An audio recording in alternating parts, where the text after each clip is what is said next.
Okay, well, welcome everyone to our CIPD webinar on menstruation and menstrual health support at work. Sorry, we're just a couple of minutes late. We just had a few technical difficulties, but we have overcome those. So it's really great to be here with you this afternoon. And in today's discussion, we're going to explore how you can help to normalise conversations around menstruation and menstrual health in the workplace to better support women at work. I'm Claire McCartney and I'm the CIPD's Policy Advisor for Resourcing and Inclusion, and alongside my colleague Rachel, who's sitting on the panel today, we lead our work on menstruation and menstrual health and menopause supported workplaces. So I am really excited to be your chair for today, and I'm really looking forward to this important discussion. So we've got some really great panelists lined up for you as part of our discussion today, including Rachel Suth, who's our Senior Policy Advisor for Employee Relations at the CIPD, Sophie Richards from the Endo Spectrum, and Sharon Lord, Health and Wellbeing Lead, Northern Care Alliance NHS Foundation Trust. So a big welcome to our panelists. So do get your questions across to our panel as they speak, and we've reserved some time at the end of the webinar to answer as many of these as we can. But before I set the context for our discussion this afternoon, I'd just like to do a little bit of housekeeping with you. So this session is being recorded and will be available on demand through the webinar section of the CIPD website. To submit questions to the panel, please do type this into the Q&A box, not the chat box, which we won't be checking. In terms of resources, we have practical guidance for people professionals on menstruation and menstrual health support at work, and also a survey report. And Rachel will be sharing the findings from this today with you, which you can access all free from our website. So CIPD members can get individual legal advice, call our HR Inform helpline. It's available 24/7. CIPD members in the UK and Ireland can also access our Wellbeing Hub and helpline. Together with award-winning workplace wellbeing provider Health Assured, we provide CIPD members with free help and support 24/7 and 365 days a year through telephone or online consultations with qualified therapists. And members can access the phone number and the online services through the membership benefits webpage. And you'll see more details about this at the end of the session. But before I hand you over to our first panelist, I'd just like to set a little bit of context and flag some of our work at the CIPD in this space. So women's health and reproductive health has been a real focus of our work at the CIPD over the last few years, and we've developed survey insights and practical guidance on a range of areas, including pregnancy and baby loss, fertility challenges, investigations and treatments, as well as menopause and menstrual health. And despite menstruation being a normal part of life and the prevalence of menstrual health challenges, these issues are often shrouded in stigma and silence in the workplace. And some of the survey findings that Rachel is going to share with you today, I think really underscore that point in particular. And we know that organisations have made great progress on creating menopause-friendly workplaces. In 2019, when we at the CIPD launched our manifesto for menopause at work, just 10% of organisations had any kind of framework or support in place around menopause transition. And in 2023, that figure has actually risen to 46%. So I think that's really encouraging, and we now really need to mirror that progress to create supportive cultures for menstruation and menstrual health. And we're really pleased that the government have a 10-year women's health strategy and have appointed Dame Leslie Regan as Women's Health Ambassador for England. And actually a key part of that strategy is around the workplace. And so we're really very much focused on supporting the aim to raise awareness and understanding of women's health and normalising conversations around what have been taboo topics like periods and menopause. And so really that's why we are having this discussion today.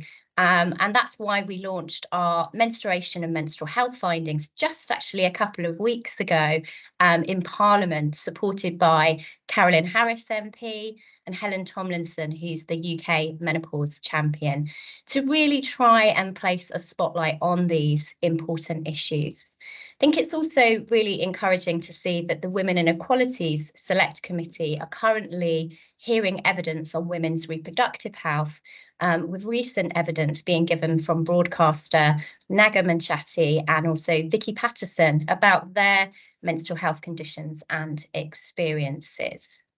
So what are women's experiences of menstruation and menstrual health at work, and what more needs to be done to support them? So over to our first panelist, Rachel Suff, who's going to share some insights from our new survey and discuss these issues further. So over to you, Rachel. Thanks so much, Claire. I'm so pleased that we're having this webinar so that we can bring menstrual health, menstruation, periods just more into the light so that we don't have to experience shame, embarrassment and silence, as Claire described.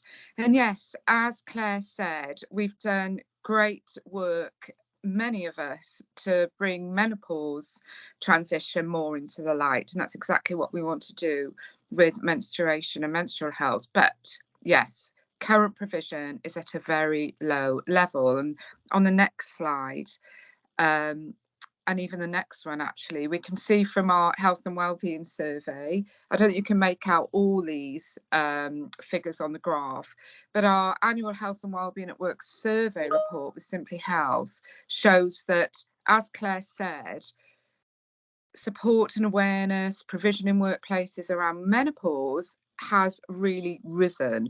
And that's towards the top of the graph. Around 46% now have some kind of provision, whether it's guidance and so on, around menopause. But right towards the bottom, I think it's about second from the bottom, is the level of provision. And that could be a policy, it could be guidance, it could be training. But towards the bottom is provision for menstrual health and menstruation. And all in all, I think it's just 17% of organisations are providing any kind of support framework around menstrual health. And that's what we need to tackle. That's what we need to bring right up to the top. And I think we can do it quicker than we have with menopause. It's taken 4 years to go from the bottom to now nearly half of organisations, but I think we can do it much quicker because I think the climate is more open. There's more awareness now around menopause, and I think it's quite a natural progression for many organisations to think, oh yes, well, if we're doing things to support people around menopause, then we can definitely do the same around menstrual health, because they're often related, but also if we're doing it for one area of women's health, then we need to do it for another.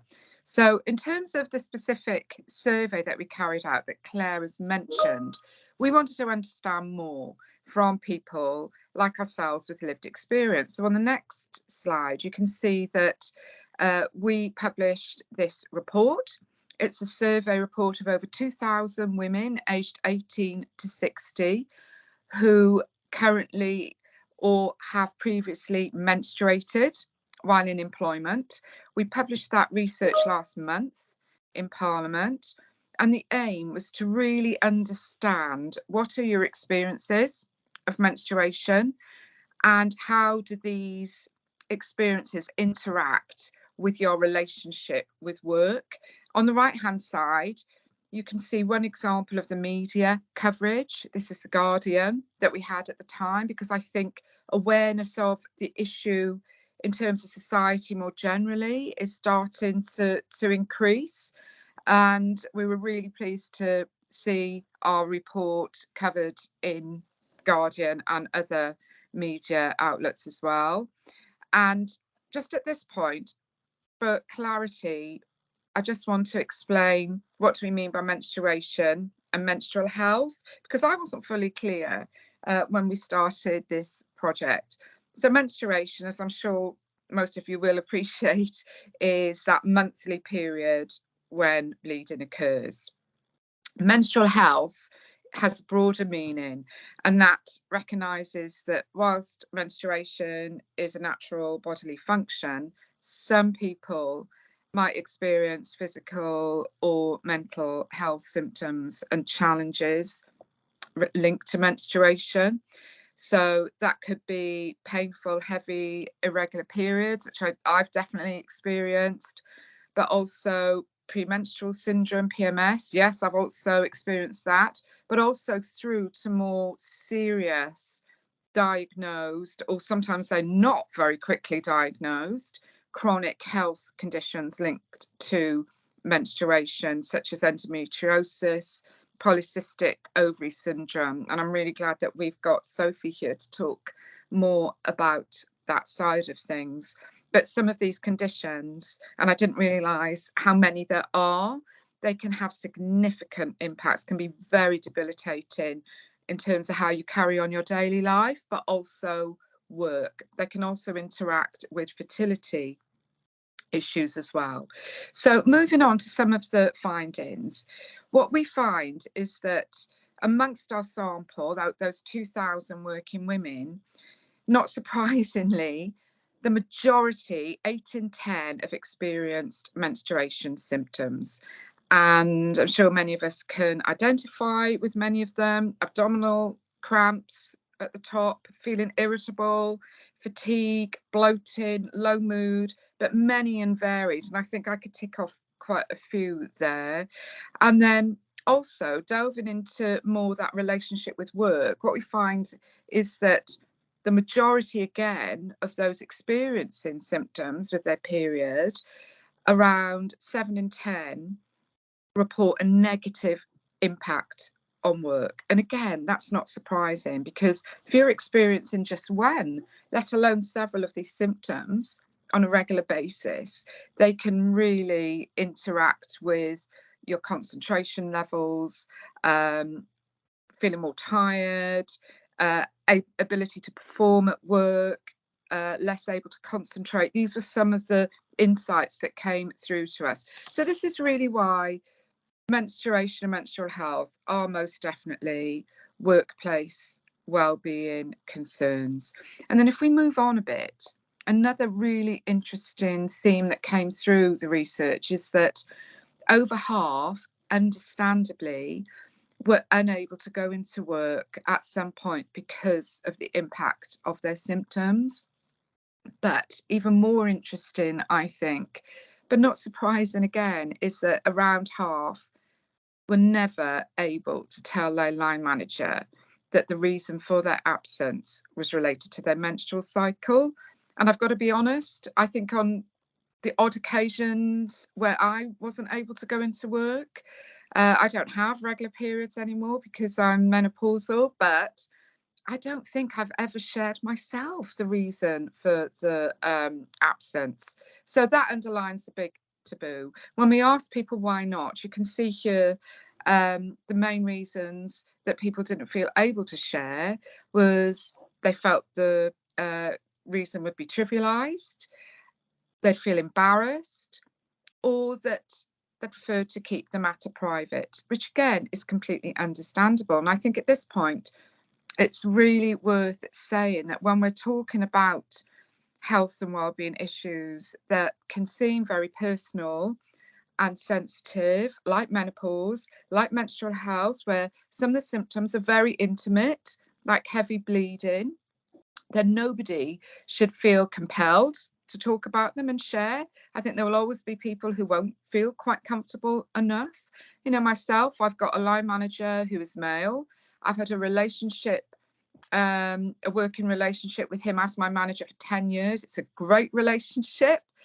And I think I would still find it, I think I could say I can't come into, you know, my absences because of heavy bleeding, but I still think, you know, that would be quite a big thing for me to share. So really understandable that nobody should feel compelled to share. However, the more that we create open workplaces, the more that these issues are just talked about more, then I think the easier it will be for many people to talk about periods, to talk about menstrual health, and then be able to seek support if they need it. So creating that culture and that openness, I think, is a really important step in creating those kind of compassionate workplaces, because these are legitimate, important working health issues.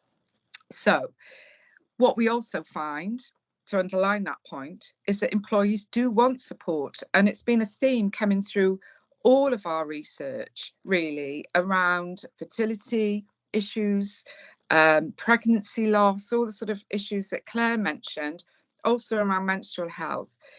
People do want support, but as we see on the next slide, only 12% of organisations, according to our research with individuals with lived experience, that survey of 2000, only 12% of organisations are providing any support. So it's really, really low. We've got a really big gap.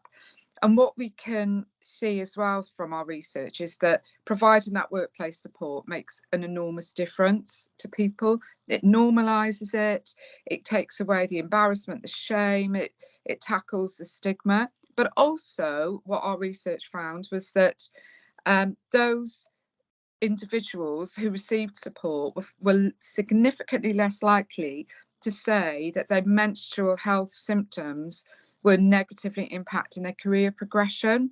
So that was a really significant finding, pointing to the need for organisations to treat menstrual health as a legitimate, important workplace wellbeing issue. Now, just moving on very quickly, because I'm going to allow our next panelist to speak.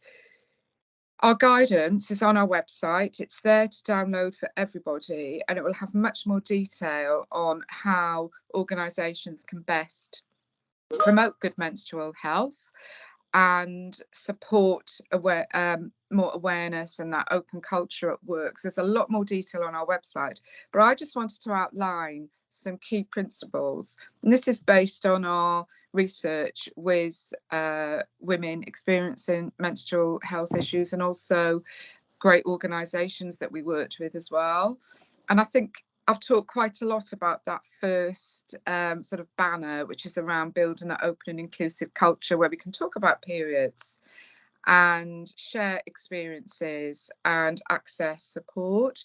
And then part of creating that open and supportive culture is taking positive steps, being proactive in terms of raising awareness. And this is very much the kind of work I think that Sophie will talk about as well, that she does with organisations.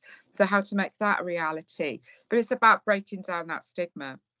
And we can do that in so many different ways, by providing information, by training events, by communicating positive messages that the organisation will support you, by leaders taking it seriously, by managers being open and supportive as well. So lots of ways you can create that culture, promote awareness. And then there is a real piece on the third banner to do around offering helpful support. You do need those practical pathways to support, whatever they might be. Again, there's more detail on our website.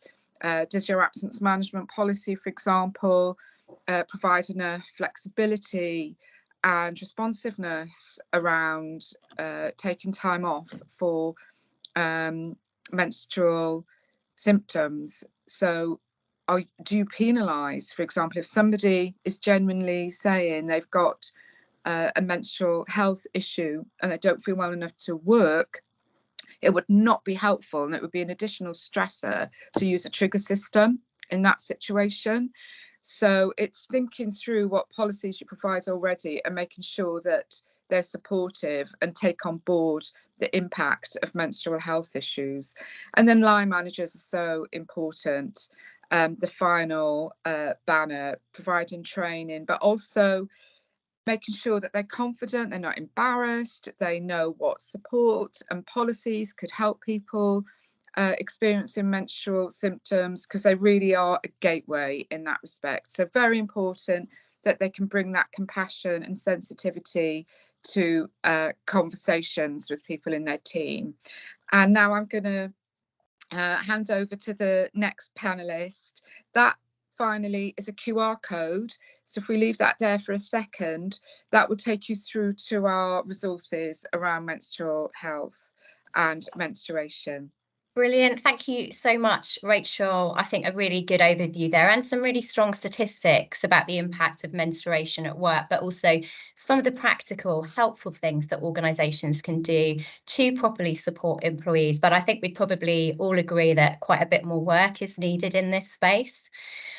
So thanks so much, Rachel. I would now like to hand over to our second panellist, who is Sophie Richards, to hear more about her own lived experience, really, and the work that she's been doing at the Endo Spectrum to help educate and empower individuals and organisations around endometriosis and menstrual health. And Rachel and I had the pleasure of listening to Sophie up at our CIPD Wales event recently. So over to you, Sophie. Thank you so much for the introduction and for welcoming me into another one of your events. I think what you do is incredible as an organisation, and what you offer your members is invaluable. I just can't believe that you do all of this extra research when no one else is doing it. So thank you so much again. And I know, Rachel, you've covered a few stats, but I just want to have one more. So if we go on to the next slide. So you mentioned about how businesses aren't really doing enough at the moment, and we're seeing that impact in how many women are leaving the workplace. And this is one of the most powerful stats that we can look at. So we know as a generation and as a society that we're now moving towards having equal rights for women and people who menstruate in the workplace. But when you actually look at the data, it's just words, it's not actually coming through. So when we look at men and women in the same position, a third of women are leaving, this is a fifth, due to burnout, and that resulting in leaving work. So when we look at, okay, well, what is driving this? This entire webinar is about menstrual health, so I'm sure that's a bit of a giveaway for you. But we aren't looking at menstrual health as an overall driver of overall well-being for women and people who menstruate. And that is what I sort of learned with my own experience with endometriosis. So if we go on to the next slide, a little recap. I know I've only got 10 minutes in this session today, but I want to give you my personal journey with endometriosis and my personal menstrual struggles, and then I will give you real life tips that you can implement in work today so that you can go ahead and be part of those organisations that are actually helping to recover the problem that we're having now with health at work. So let's start with my journey. So I get very, very personal with my talks. If we go on to the next slide. I think we should be popping on. There we go. I get very, very personal. I show real life pictures because unless you show someone's personal journey, you can never really see what's happening in their shoes. So I always struggled with menstrual pain. I was having really, really heavy periods. They were very, very painful. And I was lucky. I got my first period very late. I was 17 or almost 17. So all of my friends had had this. And to be honest with you, I was quite jealous at the start. I was like, oh my gosh, when is my day going to come? And it did. And I just couldn't believe that my peers were all going to schools, they were doing their exams, they were going to university, they had jobs, and their periods weren't affecting their lives. And I knew a handful of people were struggling with something similar, but I was just like, what is going on? I was having horrendous, painful periods. I was bloating horrifically.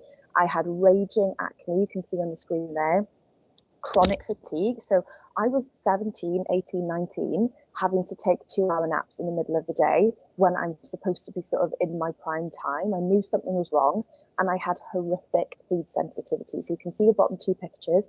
My face would blow up, my eyes would close down as if I was having an allergic reaction, and my stomach would bloat out. So like everyone else in these situations, when something's wrong, you go to the doctor. And they said painful periods are normal, which is part of the menstrual health problem that we have now. So if we go on to the next slide, you'd think that going back and forth to the doctor for at least a couple of years, you might have got to the bottom of the problem that was happening with me, but that was not the reality. It was 5 years later, I was diagnosed with a condition called endometriosis, which is something that 10% of women and people who menstruate struggle with. It's an incredibly painful condition to manage, especially if you haven't had the right surgery. And that's what happened to me. It was undiagnosed for years. I almost had to drop out of university. I couldn't get jobs because I was genuinely too ill all the time. And then I was lucky enough to find the right doctor. I had the right surgery. And then the most important thing that happened in terms of my career development, COVID happened, and it was an awful time for everyone. But in terms of my learning, we went virtual, which meant that I now had access to what my peers had. I couldn't go to lectures in person, so I was really struggling. And now I was able to do my lectures from home, even if I was unwell, on my own time. So everything was looking up. I got my dream job. It was with a blue chip company. Everything was fantastic. And I started a blog to share my experience and raise awareness on what I'd gone through, because I'd had a couple of wrong surgeries, 5 years of misdiagnosis, and a lot of pain, and I didn't want anyone else to struggle with that. But what I want you to keep in mind is that journey was 5 years of struggling through A-levels, university, and jobs. And I'm one of the lucky ones. The average diagnosis time for endometriosis and conditions similar is 7 to 10 years. And there will be people like me in your organisation struggling with these symptoms whilst also trying to progress through their career. And like Rachel said, there are people struggling and they are too embarrassed and too ashamed to bring up these topics at work because it's taboo. We don't talk about them, but we should. And that's exactly what I do now. So if we move on to the next slide. So I said I got my dream job, I got my blog, I had my endometriosis diagnosis, everything was looking up. And unfortunately, there wasn't too many resources about endometriosis at the time, but because I'd had the surgery, things were a little bit better. But what had happened was when I went into the workplace, I was very fortunate. I had a fantastic manager. And I've got a few key lists here. And if you want to take a screenshot of this, you're absolutely welcome to. But he had very good open communication with me. He was open about his personal life, and so I opened about endometriosis and how at certain points in my cycle I found it difficult to work in person in the office, because for people with endometriosis, adenomyosis, PCOS, perimenopause, menopause, which happens to 100% of women and people who menstruate, there are different points in the month that you might struggle with being in person or going to events. So everything was fine. We had brilliant, reasonable adjustments that were in place. My cycles were regular because stress is a very big impact on menstrual health. So I had no stress. Everything was great. I was healthy, happy, thriving, and things were going really well. And as happens in every organization, you get promoted or your manager moves on, and then change of management happened. And this is when my life just took a complete spiral. So even though I had my diagnosis and even though I had the correct treatment, endometriosis is chronic, as are many menstrual health conditions. And so it's something that you need to constantly manage. And I was extremely, extremely stressed in my new role with my new manager. He had an attitude that women were difficult, they were emotional, hysterical, and dramatic. All things that my doctor told me that was going on with me before my diagnosis. All reasonable adjustments went out of the window. And I actually had a surgery for my endometriosis. And he called me the next day and said that as I wasn't able to come into the office, he thought calling me for a brainstorming session was appropriate, considering I couldn't actually come in and do my job. So there were clear issues in that workplace, and they were a huge global organization. So when people go, oh, this would never happen in my business, unfortunately, people leave managers, not the business themselves. And so it's so important that we have management training, because often we have problems that people aren't comfortable speaking out. I did speak out, and unfortunately the missing link was the management there. And so even though I loved my job, I loved the company in general, I just wasn't able to work under that manager, and it became very, very difficult, especially when it came to fertility treatment. Part of endometriosis can be fertility. Again, endometriosis is one of many conditions that can impact your fertility, and it just became impossible. So what happened next? If we flick on to the next slide. This is something that can happen to absolutely any woman and anyone who menstruates. When stress impacts or comes into our cycle, it can cause irregular cycles, and it can cause feelings of anxiety, depression, and unable to cope with normal tasks. So you might have people who used to be really competent, fantastic and confident in their job, and all of a sudden they're coming in without that same zest. And sometimes it's because they're really stressed and it can come under their menstrual cycle.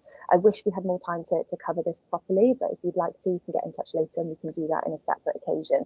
But this is a huge picture of how important menstrual health is to overall well-being, because if your menstrual cycle has one thing missing, and stress can be an impact, endometriosis, PCOS, perimenopause, menopause, it can have a huge impact and can genuinely result in people feeling anxious, feeling depressed, not being able to sleep, and not being able to do their job properly.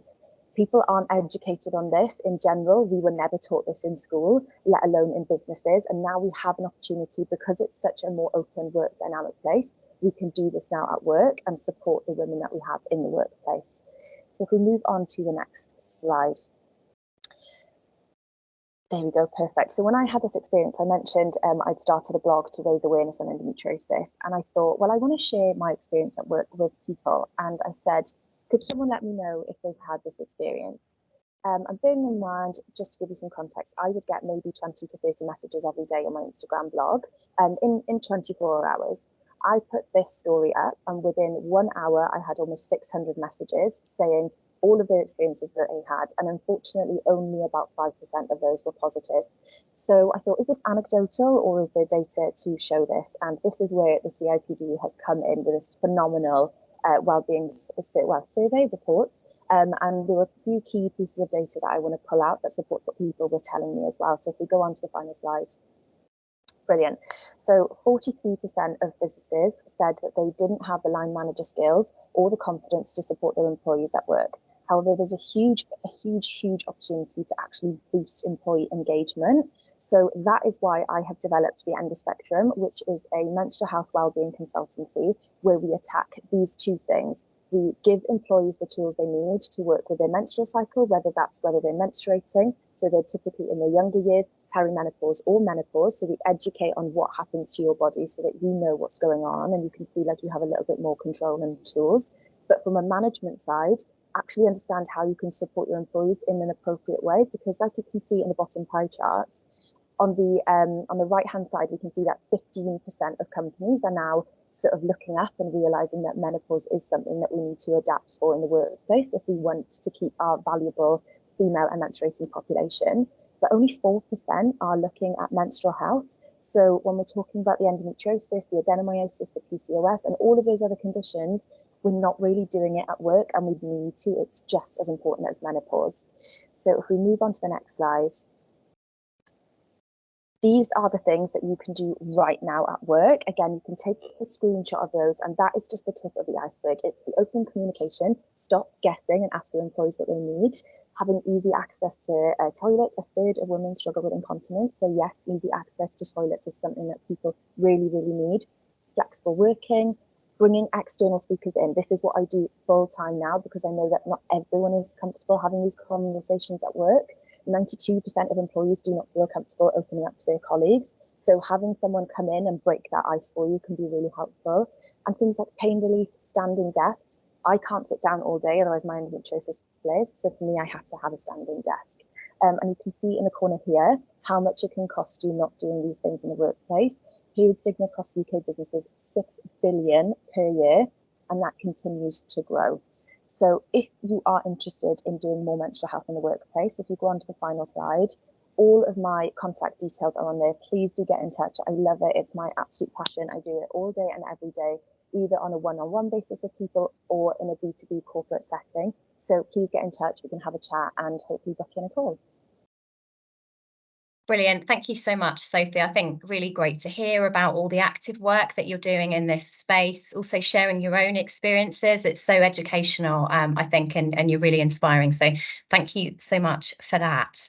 I'm now going to hand over to our final panelist, who is Sharon Lord, to hear about Northern Care Alliance's holistic Well Women strategy, which was published alongside our practical guidance, and we were really grateful to have that case study. So over to you, Sharon.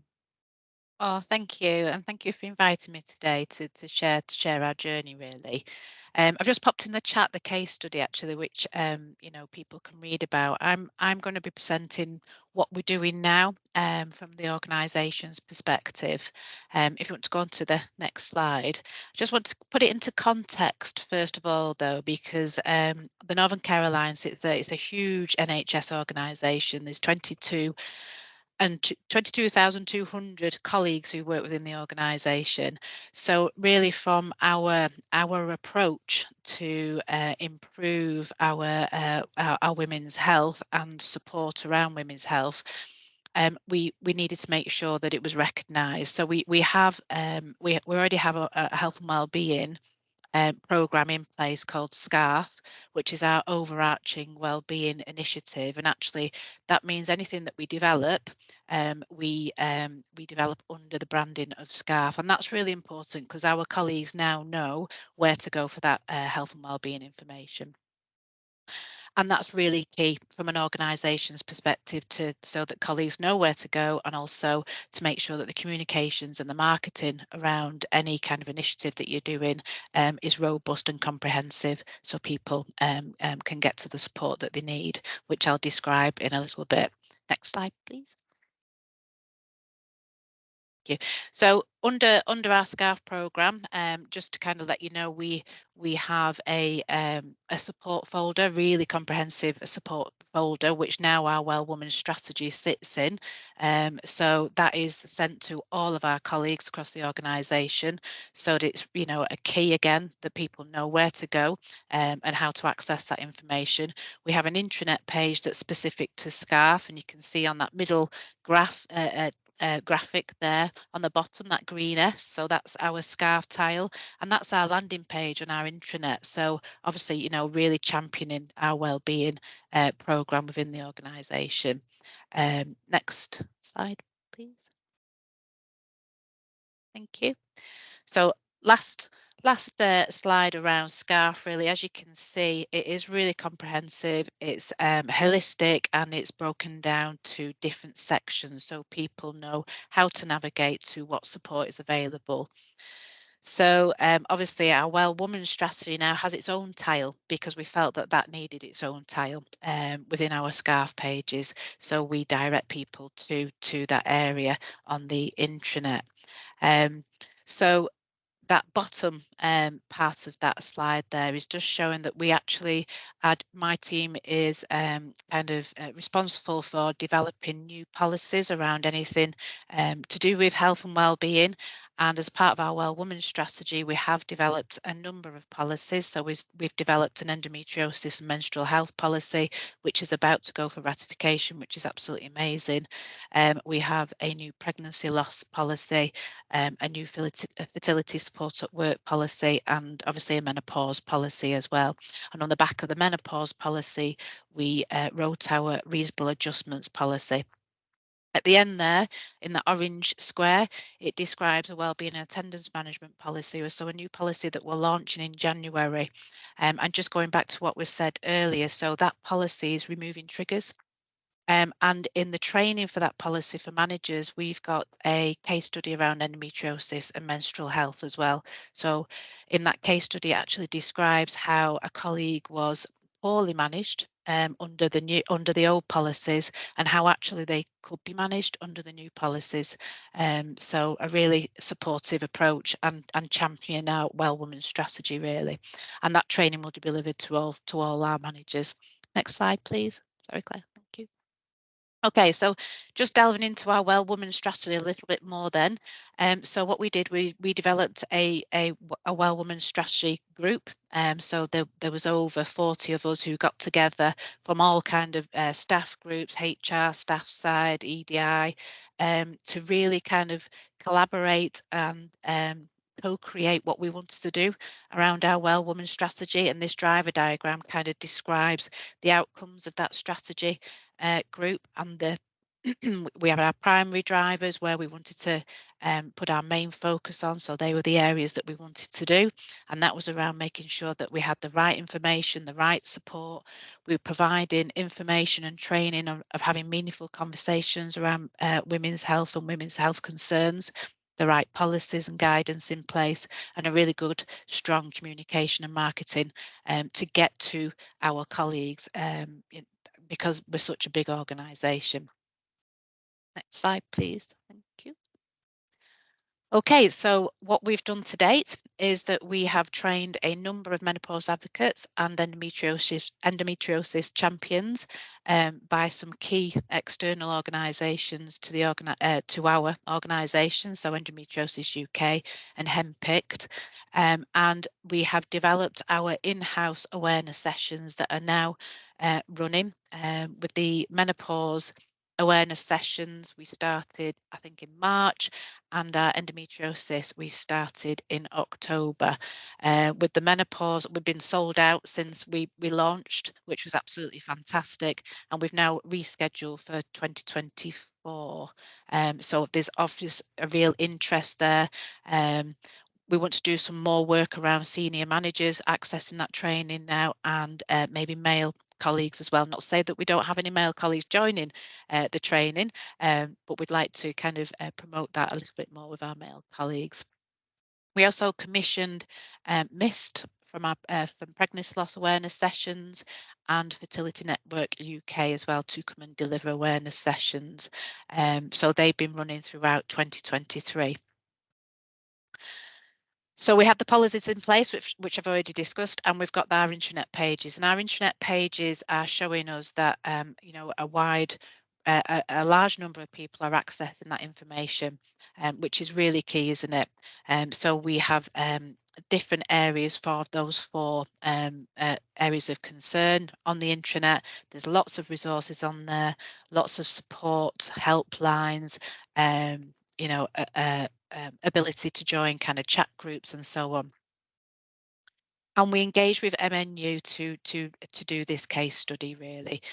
So the link that popped in the chat before is that case study that we worked with MMU, and that actually showed us that we're doing the right things from that strategy group, but perhaps showing us other things that we could improve on. So, for example, maybe doing some real bespoke training around all those 4 areas that I've described, just for managers and leaders. So truly understanding what support is available. So that's something that we'll be looking at in the near future. We've also included in our QPS survey a local question around, are you aware of our Well Woman strategy? And that's for us to understand, actually, is it hitting ground? Is it filtering through? And we were really, really pleased to see that 55.3 of the people completing that survey said yes. So we know that our communication, our marketing strategies are working. So that's been brilliant. Next slide, please. Thanks, Claire.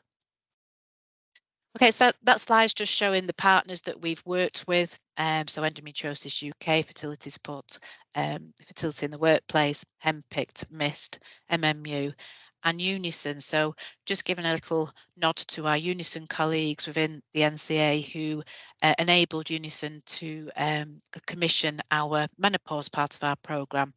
We had an overarching business case that we wrote to support the whole of the strategy that went to board and was approved, and that enabled us to engage with MIST, Fertility Support at Work.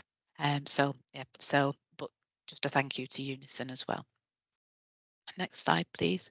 Just conscious of time and questions, really, so I'll be really quick. So these are some of the outcomes of our awareness sessions that we're starting to see now.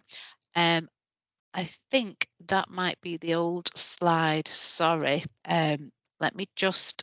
I have got it here. So we might not have changed it. It's fine. I sent an updated slide, but it's fine.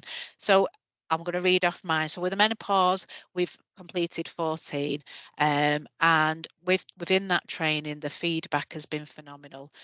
So we've got kind of a 87% or 100% saying that they feel confident to have a supportive conversation around menopause, and that's 87 saying that they're very confident, 100% saying they'll make positive changes for themselves and would recommend to colleagues. And there's a similar theme as well through pregnancy loss and the fertility support at work. So these were based on all the 2023 sessions that have all now been delivered, and then next year, as I've said, we've rescheduled for our menopause and our endometriosis sessions.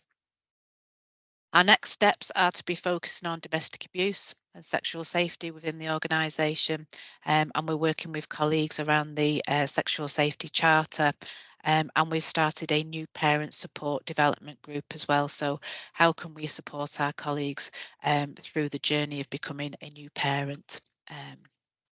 Next slide, please. Thank you. So this is one of our many stories from the awareness sessions that we we've been provided. This was an email to myself actually, but we've got lots of other examples of the qualitative data through our feedback from our surveys. And as you can see, this lady has really benefited from the awareness session, but also knowing that the policies are in place, but also from their managers knowing about what's happening with the Well Woman strategy and what support is in place as well. So we can see a real change in the support that's being offered. And then that word cloud there, we've only started endometriosis and menstrual health training in October. That was from the first session that we delivered. And I thought that was really impactful actually, because it describes what our colleagues are experiencing in work. And actually the feedback from after the session has been extremely positive. And I've read it in the chat before as well, that, you know, just shining a light on these conditions and offering that avenue of support and resources that are available has been really beneficial for our colleagues. Next slide, please. So I think I've touched on the next steps. I'm conscious we need some time for Q&A as well. So just quickly on the next slide, it's just to make you aware that, you know, we are inclusive in the NCA and we do have a well-manned strategy based on an APPJ paper, which is a call to action to government, because there's no well-manned strategy in place nationally, and that has key themes in there. And that slide just describes some of the things that we're doing on the well-manned strategy as well. And I'll pause there. Thank you. Brilliant. Thank you so much, Sharon. I think really great to hear from such a committed employer that's doing so much around these issues, and also the importance of having that holistic strategy as well, I think can make a really big difference. So we're going to go to your questions, and I've already seen some really great questions coming in now. So there's a question, first of all, from Amber, which says, are performance plans an effective way of managing women who are off work due to heavy periods? Rachel, do you want to come in on that one? Yeah, sure. I mean, it's really good to think about performance management and all the policies and procedures that you've got in an organisation to consider, well, are these supportive? Are they appropriate for managing people with symptoms of menstruation, menstrual health, and so on? And I would say, in terms of performance management, I would perhaps flip it around and ask, does your performance management system take into account the impact of any underlying health conditions, including menstrual health, on somebody's interaction with work and ability to meet their objectives and so on? Do they need to be adjusted? Do objectives and so on and workloads need to be adjusted? The same with absence management, which I referred to. Is that appropriate, supportive of people with genuine health conditions related to menstruation? So trigger points, probably not helpful. And also I would suggest looking at health passports and wellbeing action plans and approaches like that, which are much more empowering and enable somebody to, with their manager, manage the fluctuating ongoing symptoms. Brilliant. Thanks, Rachel. Sharon, you look like you want to come in a little bit on that as well. Do you? I just completely agree with Rachel, really. So that's why we're changing our sickness management policies to a new wellbeing and attendance management policy. We're removing those triggers. We're removing kind of return to work. So it's more of a welcome back health review. It's having that care plan, you know, for colleagues like we do for service users and patients. It's individualized. It should be on a case-by-case situation depending on their health needs through their life journey, really. So that's the real focus of our new policy, and absolutely completely agree with you, Rachel. Brilliant. Thank you so much, ladies, for that. We've got a question from Annabelle, who is asking, what do you think is the best next step to bring male colleagues and managers on board? Sophie, do you want to have a go at that question first of all? Yeah, absolutely. So it's the reason I approach my talks in the way I do is I have everyone in the room. So I make it a mandatory session for all employees. because whether you yourself will go through these menstrual pains, perimenopause or menopause, or you will know someone, whether it's a family member, sister, mum or colleague or someone you manage, you need to understand what's happening with these people so that you can then come up with these policies. Because I think the missing link we have is the lack of understanding and the awareness. I don't think companies and managers are bad people. They just don't have the tools that they need. And more often than not, in my situation, a lot of people that I've worked with, once they've been able to have a productive conversation with their manager's gone, oh, that's why you don't sit with a team. It's because the toilets are closer to your desk over there. Oh, that's why you don't come in this week of the month. It's not because you're avoiding the monthly team meeting. It's the fact that the team meeting has been scheduled at the same time as your most challenging point in your cycle. So I think the number one step is that you're involved in the conversations. And it's something that I do. I know it's slightly off topic, but I go into schools and I talk about, your first period and what it's like. And my first thing is, no, boys, you're staying right where you are, because when I was in school, the boys had to leave the room, and it's absolutely not the way that we have a cohesive conversation about it. Of course, when it comes to management specific training, I understand that businesses can only afford to put their management and senior leaders on that program. But when it comes to the foundations of the menstrual cycle and the changes that happen to us at work, everyone has to be part of that conversation. Brilliant. Thank you, Sophie. Completely agree. I think hopefully that is changing a little bit in terms of schools, as my daughter was saying that the boys were in the room. I'm not sure how much they were listening, but they were there. So hopefully that education piece is happening. So we've got a question here, and I think Rachel started to really kind of give an overview of this actually in her session from Tanya. So it says, for various reasons, including religious beliefs, absolutely, some women will not want to normalise open discussions of periods at work, particularly with men in the room. They feel it's embarrassing and inappropriate. Has this been considered, and what are the solutions? So I know, Rachel, you gave an overview in your opening session. I don't know whether, Sharon, you want to kind of build on what Rachel said, or if anyone would like to add more to what Rachel kind of gave an overview of. So yeah, I mean, it's got to be individual, hasn't it? It's got to be the person and how comfortable they feel. It may be being able to have a conversation with another manager who they feel more comfortable to sit down and have that conversation with. It's just thinking a bit wider, isn't it? And giving people the opportunity to be able to talk. And I suppose it's also making sure that the individual is aware that it's a confidential conversation, and be sensitive to that person's culture and requirements, really. So yeah. Brilliant, thank you.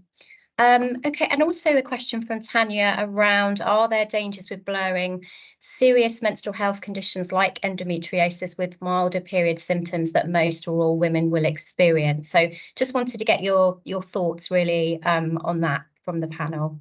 Sophie, did you want to come in on that? Oh, I think you're on mute, Sophie. There we go. Oh, typical. We're almost at the end of the event, and I know. There we go. Try positioning it for everyone. Yeah, so I feel very, very passionately, even though I have endometriosis, I know it's a serious condition, but I feel passionately that everyone at some point, if they feel uncomfortable, shouldn't have to come into work. They should be able to work virtually or work in a way that is comfortable to them. So although I totally agree that we need to realise that there's a spectrum of conditions, and that some are more serious and need more reasonable adjustments, I also think that we need to holistically look at, okay, well, why is it that so many women and people who menstruate are leaving the workforce? Not everyone has a serious health condition, but 100% of people go through perimenopause and menopause and are leaving work as a result of it. 25% of people who go through perimenopause will have suicidal thoughts. So even though menstrual pain might be mild at some point, it will get more extreme at different points, even if you don't have something like endometriosis or PCOS. So I think it's just looking at the general environment, realizing that we have hormonal fluctuations that with or without conditions might make us feel more uncomfortable, and just crafting an environment that everyone's open and honest and can say, do you know what, this day or this week, I need to take a little bit more time out. Thanks so much, Sophie. I think that's a really good overview. We've got a couple of comments in the chat saying 100% agree as well. So that's good to see. We literally, I'm afraid, are coming to the end of our session. I don't think we can squeeze in any more questions, but I think we've covered the majority, which I'm really pleased to say. But I would just like to say a really huge thank you to all of our excellent panelists today. So a big thank you to Rachel, to Sophie and to Sharon, and also of course to all of you for watching, engaging and for your excellent questions. And as I think Rachel in the chat's been putting, this webinar is going to be available on demand later today, also with the slides as well. And so just finally, don't forget the CIPD's wellbeing support for women in the UK and Ireland with a 24/7 telephone helpline staffed by qualified therapists and provided by award-winning workplace wellbeing provider Health Assured. Thank you so much, everyone.